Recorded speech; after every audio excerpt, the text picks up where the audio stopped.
So where's it from? Chepa jecha, lokwa ndachikwepa pamajeans namboshika ndakatensa pazengeza pamagrosa pamakinga Kona yaska ndaziwaka kuti pana brother mnyowani muraini matima vasempla here.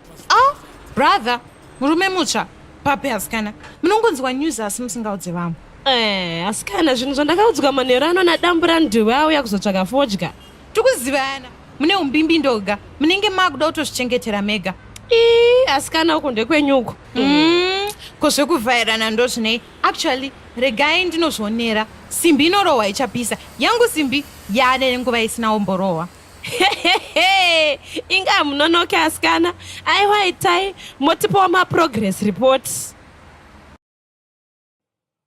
Gogogo ive pano. Hello, pane vanhu. Knock knock. Tiripo hedu tingaubatsirai nei? Zvandafambira zviya tiri kukolekta mari yechema. Mari yechema? Mari yechema chero yamunayo. But moms atanga kugara unoku last week handitombozivi kuti akafa ndiani. Naye mukwasha mungabva maomera $5. Moms urutoda iri 5 nozhi cash ndindakamuraya munhu wacho. Mukwasha kani. But moms ende Zambia yamakapfeka iyi ndeyekurufu here? Zambia ine venti?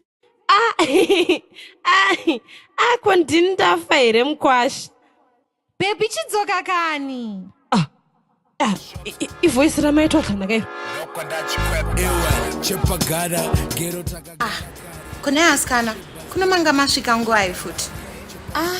Asikana ndanga nangoti tichigagaga tibetserane kuunganidza mari yacho yechimakawanda. Asikana but kuna hanta ndanga ndati ndini ndichakolekta. But mimi madzimai mimi ambonyatsofa ndiani chaizvo? This dressing iyi ndizvo zvamakupfeka kunamo these days. Unogona batwa kwio chekugaza chemusoja chakanyanyisa chemugaraji kwa nox chamakanika kana chekwarens chanibata ndikapari.